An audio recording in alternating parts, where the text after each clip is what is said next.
Good morning students. आज हम discuss करेंगे चैप्टर 6 एग्जेम्पशंस फ्रॉम जीएसटी। तो GST is a tax and it is applicable on a number of goods and services. 99% of the goods and services are covered under GST. So every businessman has a obligation to pay GST at the specified rates at the specified times. तो एक बहुत बड़ा burden लगता है GST पे करना कई बारी बिजनेसमैन को। कई बारी क्या होता है कि आपने सेल की उधार और पैसा नहीं आया तो क्या करना होगा, आपको जीएसटी अपनी जेब से देना होगा। तो तब प्रॉब्लम आ जाती है बिजनेसमैन को। साथ के साथ सभी ये सोचते हैं businessman that why and how we can be exempted from GST.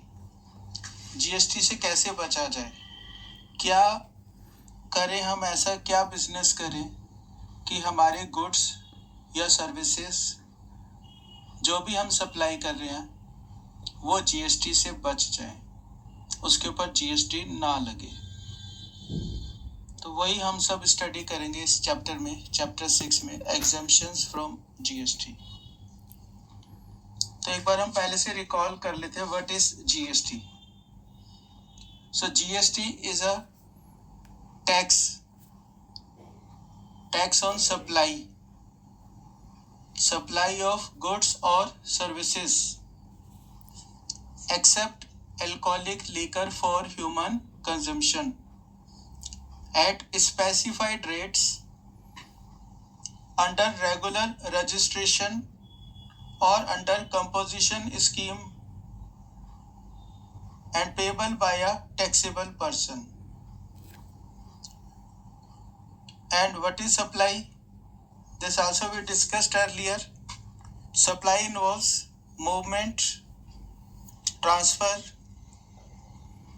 delivery of goods or services or both in the course or furtherance of business for consideration by a taxable person. तो यहाँ पर जो important definitions है वो है GST की, supply की, goods की, सर्विसेज की, कंसिडरेशन की और बिजनेस की। ये सब कुछ हम पहले लेक्चर्स में पढ़ चुके हैं और समझ चुके हैं, इसलिए अब हम इनको दोबारा डिस्कस नहीं करेंगे। अब क्वेश्चन अराइज होता है कि हम जीएसटी से एग्जेम्पशन कैसे लें, हम क्या काम करें कि हमारे गुड्स और सर्विसेज के ऊपर जीएसटी एप्लीकेबल ही ना हो। तो उसके मैंने 10 वे निकाले हैं, 10 मेथड्स, कि आप इनमें से किसी सिचुएशन में या ऐसा कोई काम करते हैं तो आपके ऊपर जीएसटी एप्लीकेबल नहीं होगा। जैसे कि सबसे पहले, by virtue of constitution, alcoholic liquor for human consumption is specifically written in the Constitution of India. उसी में लिख दिया गया कि इसके ऊपर जीएसटी नहीं लग सकता। तो पहली बात यह है कि आप ऐसे ही काम करें, alcoholic liquor for human consumption, और मैक्सिमम रिवेन्यू हर एक स्टेट गवर्नमेंट को इसी अल्कोहलिक लिकर से आता है। तो जो लोग ड्रिंक करते हैं वो लोग हमारे देश की जीडीपी में बहुत ही ज़्यादा major source of revenue provide करते हैं गवर्नमेंट को, और वो कभी भी एक शब्द नहीं इसके लिए गवर्नमेंट को कहते। दूसरा तरीका है that your business is outside the definition of business specified in the GST. तो अगर आप बिजनेस ही नहीं कर रहे हैं तो आप जीएसटी पे कवर्ड नहीं है। मतलब आप कोई गुड्स या सर्विसेज की सप्लाई लेते हैं या आपका बिजनेस की डेफिनेशन में नहीं आता तो आप जीएसटी से एग्जेम्प्ट हो सकते हैं। फॉर एग्जाम्पल एग्रीकल्चर ऑपरेशंस, जो बेशक एक बिजनेस है लेकिन उसको हम बिजनेस की डेफिनेशन में इंक्लूड नहीं करते। तीसरा तरीका है नो कंसिडरेशन इन्वॉल्व। बिजनेस होगा, गुड्स की सप्लाई होगी या सर्विसेज की सप्लाई होगी, तो नेचुरल है कंसिडरेशन भी होगी। जो माल सप्लाई हो रहा है उसके लिए बिजनेसमैन को पैसे भी चाहिए, नहीं तो वो कैसे आगे कंटिन्यू करेगा बिजनेस। तो अगर आप गुड्स की सप्लाई देते हैं या सर्विसेज की सप्लाई देते हैं विदाउट कंसिडरेशन, तो वो जीएसटी से बाहर है। लेकिन इन दोनों में भी कुछ एक्सेप्शंस हैं जो आपने पहले देखा था शेड्यूल्स में। कुछ केसेस में कंसिडरेशन ना हो तो भी जीएसटी एप्लीकेबल है, और कुछ केसेस में बिजनेस ना हो तो भी जीएसटी एप्लीकेबल है। चौथा तरीका है it is not a supply. उसको सप्लाई ही नहीं मानेंगे।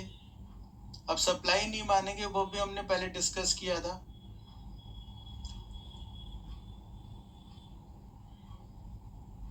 For example services by employ to employer, तो बेशक वो सर्विसेज है, जॉब कर रहा है एक पर्सन दूसरे पर्सन के पास, लेकिन उसको सप्लाई नहीं माना गया।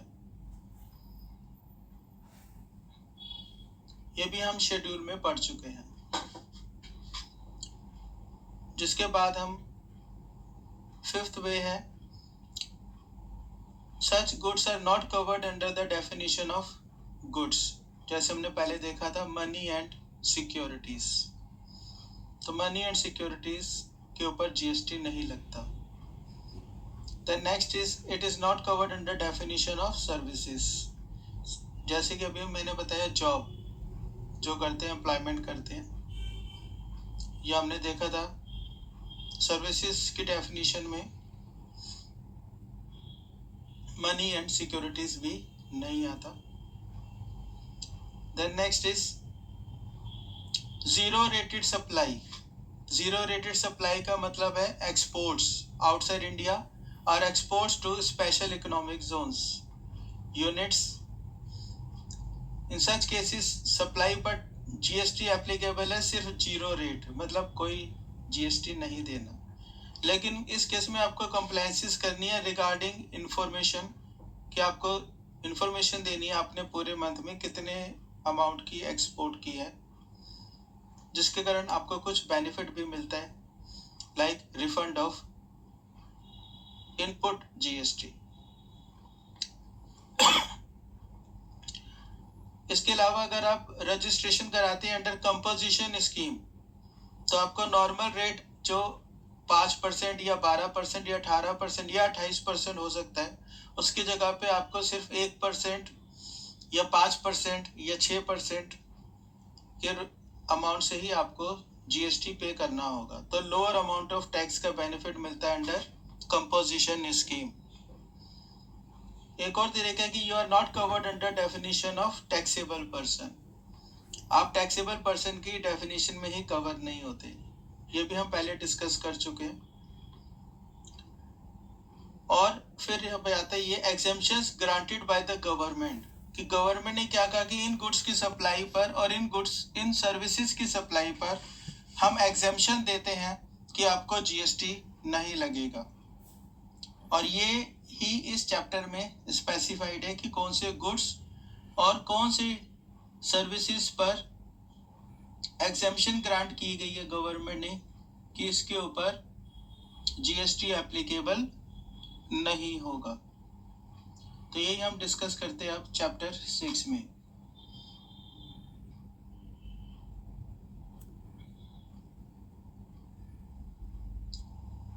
तो अब जो एग्जेम्पशंस हैं जीएसटी में, पहले हम समझ लेते हैं एग्जेम्पशंस के फीचर्स क्या है। और एग्जेम्पशंस के ऊपर क्वेश्चन अराइज ये होगा कि कौन एग्जेम्पशन दे सकता है, किसकी पावर है, कितने टाइम के लिए दे सकता है, किन गुड्स पे दे सकता है, ये सब हम यहाँ पर समझते हैं। तो सबसे पहले the power to grant exemption is derived by the statute। GST law में स्पेसिफाइड है कि गवर्नमेंट जो है on the recommendation of council, GST council exemption grant कर सकती है। अब एग्जेम्पशन कोई किसी गुड्स में या सर्विसेज में गवर्नमेंट क्यों ग्रांट करेगी, उसका कोई ना कोई एक स्पेसिफिक ऑब्जेक्टिव होना चाहिए, और वो ऑब्जेक्टिव हमेशा ही पब्लिक इंटरेस्ट होता है, पब्लिक के बेनिफिट के लिए ही गवर्नमेंट करती है। कि गवर्नमेंट को लगता है कि ये गुड्स पब्लिक के लिए बहुत ही ज़्यादा ज़रूरी है, बेसिक नीड्स को पूरा करते हैं, इसलिए हम इनके ऊपर जीएसटी नहीं लगाएंगे। और ये एग्जेम्पशन देने की पावर जो है गवर्नमेंट की, this is an discretionary power, मतलब जबरदस्ती नहीं आप गवर्नमेंट से करवा सकते कोई काम। गवर्नमेंट को अगर लगेगा हाँ ये ठीक है पब्लिक इंटरेस्ट में, तभी वो अपनी डिस्क्रिशन को यूज करते हुए ये एग्जेम्पशन दे सकती है। और जरूरी नहीं एग्जेम्पशन वो सभी लोगों को दे एक पर्टिकुलर गुड्स के संबंध में, वो एक पर्टिकुलर पीरियड के लिए एग्जेम्पशन दे सकती है, 2 साल 1 साल, जैसे कि कोरोना के टाइम में हुआ। और या फिर वो स्पेसिफिक कैटेगरी ऑफ लोगों को दे सकती है कि एक पर्टिकुलर स्टेट में आपदा आई थी, बाढ़ आई थी, सूखा आया था, अर्थक्वेक आया था, इसलिए वो उस स्टेट में एग्जेम्पशन दे सकती है। वो एक पर्टिकुलर अमाउंट तक की ट्रांजैक्शन करने वालों को दे सकती है। तो इस तरह से वो लोगों में डिफरेंशिएट कर सकती है कि किसको वो एग्जेम्पशन देगी और किसको एग्जेम्पशन नहीं देगी। जिसके बाद उसके पास अगर पावर है एग्जेम्पशन देने की, तो एग्जेम्पशन विथड्रॉ करने की भी पावर है। एग्जेम्पशन गवर्नमेंट को लगता है कि अब नहीं देनी चाहिए, अब वो सिचुएशन नहीं रही जिन सिचुएशंस के अंदर, सर्कमस्टांसेस के अंदर एग्जेम्पशन दी गई थी, तो वो उसको विथड्रॉ भी कर सकती है। अब गवर्नमेंट ने एग्जेम्पशन दी और उसके बाद जीएसटी ऑफिसर ने वो एग्जेम्पशन एक पर्टिकुलर बिजनेसमैन को नहीं दी, तो अब ये उस बिजनेसमैन की, उस टैक्सेबल पर्सन की, उस एसएससी की जिम्मेवारी है कि वो एग्जेम्पशन क्लेम करे। उसको वो नोटिफिकेशन, वो सर्कुलर, वो लॉ उसको प्रोवाइड करना पड़ेगा जीएसटी ऑफिसर को, तभी वो एग्जेम्पशन ले सकता है अगर जीएसटी ऑफिसर को क्लैरिटी नहीं है। और सिक्स्थ है कि ये कारण है कि काउंसिल की रिकमेंडेशन पहले होनी चाहिए, तभी गवर्नमेंट पब्लिक इंटरेस्ट में किसी भी पर्सन को या कैटेगरी ऑफ पर्संस को एक पर्टिकुलर पीरियड के लिए, एक पर्टिकुलर अमाउंट के लिए, एक पर्टिकुलर सिचुएशन में एग्जेम्पशन ग्रांट कर सकती है। लेकिन गवर्नमेंट अपनी मर्जी से नहीं करेगी, उसके लिए जीएसटी काउंसिल की रिकमेंडेशन होना जरूरी है। अब इसमें हम आगे देखते हैं टाइप्स ऑफ एग्जेम्पशंस। एग्जेम्पशंस को 2 कैटेगरी में बांटा गया है, absolute exemptions and conditional exemptions. Absolute exemption का मतलब उसमें कोई कंडीशन अटैच नहीं है, वो सभी लोगों को मिलेगी, कोई प्राइस की लिमिट नहीं होगी, कोई प्लेस की लिमिट नहीं होगी, कोई कैटेगरी ऑफ पर्संस की लिमिट नहीं होगी। एक पर्टिकुलर गुड्स के लिए दी जा रही है तो सभी लोगों को ऑल ओवर इंडिया वो एग्जेम्पशन मिलेगी। और कंडीशनल एग्जेम्पशन का मतलब कि वो आपको कुछ कंडीशंस के साथ दी जा रही है, कुछ पर्टिकुलर कैटेगरी ऑफ पर्संस को दी जा रही है, कुछ पर्टिकुलर अमाउंट या कॉस्ट ऑफ गुड्स तक के लिए दी जा रही है, कुछ पर्टिकुलर पीरियड के लिए दी जा रही है, कुछ पर्टिकुलर सिचुएशन में दी जा रही है। अब इफेक्टिव रेट एक वर्ड आ जाता है कि कई बार एग्जेम्पशन क्या होता है कि आपका 12% टैक्स रेट लग रहा है और गवर्नमेंट कहती है नहीं 12% नहीं लगेगा, हम इसमें 50% वैल्यू पे लगाएंगे, तो इसका मतलब वो 6% हो गया आपका, तो वो 6% हो गया आपका इफेक्टिव रेट। और फुल एग्जेम्पशन का मतलब जब आपको पूरे टैक्स अमाउंट से छूट मिल जाती है, तब हम जिसके कारण आपका 0 टैक्स रेट हो जाता है, तो हम कहते हैं फुल एग्जेम्पशन। और पार्शियल एग्जेम्पशन का मतलब जब उसमें वो कहते हैं कि इसकी पर्टिकुलर हम वैल्यू की परसेंटेज पे लगाएंगे, जीएसटी की 40% वैल्यू को मान के लगाएंगे, 20% वैल्यू को मान के लगाएंगे, तो उसे हम कहते हैं पार्शियल एग्जेम्पशन। और एग्जेम्पशंस को हम और 2 कैटेगरी में बांट सकते हैं, जनरल एग्जेम्पशन और स्पेशल एग्जेम्पशन। जनरल एग्जेम्पशन का मतलब जब गवर्नमेंट को लगता है कि काउंसिल ने रिकमेंडेशन की है और ये पब्लिक इंटरेस्ट में है, तो वो नोटिफिकेशन निकाल सकती है ऑफिशियल गैजेट और वो एग्जेम्पशन ग्रांट कर सकती है। तो इसमें पर्पस होना चाहिए पब्लिक इंटरेस्ट, मेथड होना चाहिए नोटिफिकेशन, रिकमेंडेशन होनी चाहिए काउंसिल की, और वो एब्सोल्यूट एग्जेम्पशन भी हो सकती है गुड्स और सर्विसेज के लिए, और कंडीशनल एग्जेम्पशन भी हो सकती है। तो कंडीशनल एग्जेम्पशन भी जनरल एग्जेम्पशन हो सकती है, या फिर वो हो सकती है स्पेशल एग्जेम्पशन, जब वो एक ऑर्डर के द्वारा और एक ऑर्डर निकालकर एग्जेम्पशन ग्रांट करती है। तो उस केस में वो एक्सेप्शनल सर्कमस्टांसिस में एक स्पेशल एग्जेम्पशन देती है on case to case basis. मतलब एक पर्टिकुलर एसएससी को भी वो दे सकती है कि उसको टैक्स ना लगे या कम रेट से उसे टैक्स देना पड़े। तो उसके लिए सर्कमस्टांसिस बिल्कुल क्लियर होने चाहिए ऑर्डर में कि क्यों एग्जेम्पशन दी जा रही है। So this is I think आगे क्लियर है आपको। डिफरेंसेस भी देख सकते हैं इसमें लिखे हुए हैं जनरल एग्जेम्पशन में और स्पेशल एग्जेम्पशन में। गवर्निंग सेक्शन है 11(1) and 11(2). circumstances of public interest plus circumstances of exceptional nature। Mode of granting exemption है नोटिफिकेशन या स्पेशल ऑर्डर। नॉमेनक्लेचर है एग्जेम्पशन नोटिफिकेशन या exemption order. Type of exemption full और partial exemption या फिर full exemption ही होगी। Date of exemption coming into force, कोई डेट उसमें जनरल एग्जेम्पशन में नोटिफाइड होगी या ऑर्डर में नोटिफाइड होगी। अब हम आगे देखते हैं रिट्रोस्पेक्टिव क्लैरिफिकेशन इन एग्जेम्पशन। रिट्रोस्पेक्टिव एग्जेम्पशन का मतलब बैक डेट से, कि आज तारीख है अगर 1 मार्च, तो वो एग्जेम्पशन 1 जनवरी से भी एप्लीकेबल हो सकती है। तो कोई भी एग्जेम्पशन हो उससे पब्लिक को नुकसान नहीं होना चाहिए। लेकिन यहाँ पर 11(3) सेक्शन में एक लिमिट लगा दी कि गवर्नमेंट 1 साल से ज़्यादा बैक डेट को ऑर्डर पास नहीं कर सकती। कि अगर आज 1 मार्च है तो 1 मार्च से आप समझ लीजिए, मतलब 1 मार्च 2025 है आज, तो 1 मार्च 2024 से पहले से पीरियड को वो अप्लाई नहीं होगी, पिछले 1 साल में वो अप्लाई हो सकती है। तो नोटिफिकेशन की डेट के पिछले 1 साल तक आप बैक डेट से, रिट्रोस्पेक्टिव कहते हैं, रिट्रोस्पेक्टिव इफेक्ट से नोटिफिकेशन इशू कर सकते हैं एग्जेम्पशन की।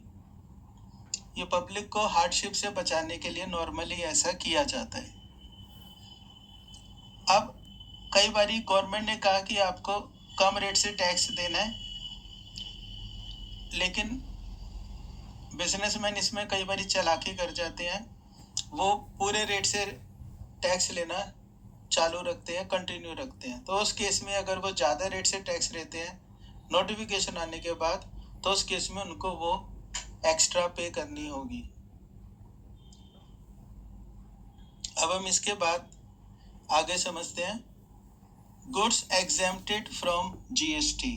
कौन से गुड्स हैं जो कि जीएसटी से एग्जेम्प्ट है, जिन पे जीएसटी नहीं लगेगा। तो इसमें 2 सेक्शन एप्लीकेबल होते हैं, 11(1) of CGST Act 2017 and Section 6(1) of the IGST Act। तो इसमें कौन कौन से गुड्स एग्जेम्प्टेड हैं वो यहाँ पर लिस्ट गिवन है आपको, अराउंड 38 गुड्स की। तो ये 38 गुड्स की लिस्ट में एक बार पढ़ देता हूँ आपको, जो इम्पोर्टेंट है इसमें से। इसमें है edible vegetables, roots and tubers, number 1 है। Cereals, number 2। Fish, number 3।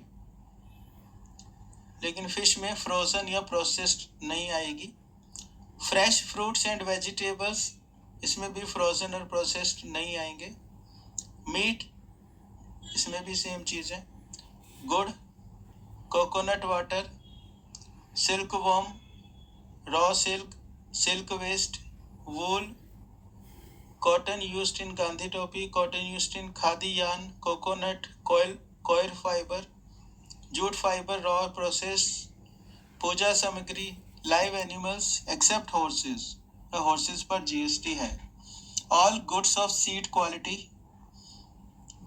Agriculture से रिलेटेड हो गया। Coffee beans not roasted, unprocessed green tea leaves, fresh ginger, fresh turmeric, Human blood and its components, all types of contraceptives, organic manure other than those bearing a brand name, kumkum, bindi, sindoor, alta, firewood or fuel wood, charcoal, betel leaves, पान की पत्तियां, judicial, non-judicial stamp, court fee stamps, postal items like envelope, postcards sold by government, printed books including braille books, newspapers, maps, earthen pot and clay lamps, bangles, agricultural implements manually operated or animal driven, hand tools, handloom, spacecraft, hearing aids.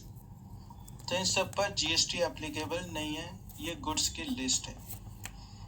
इसके बाद हम चलते हैं list of services given in exemption notification.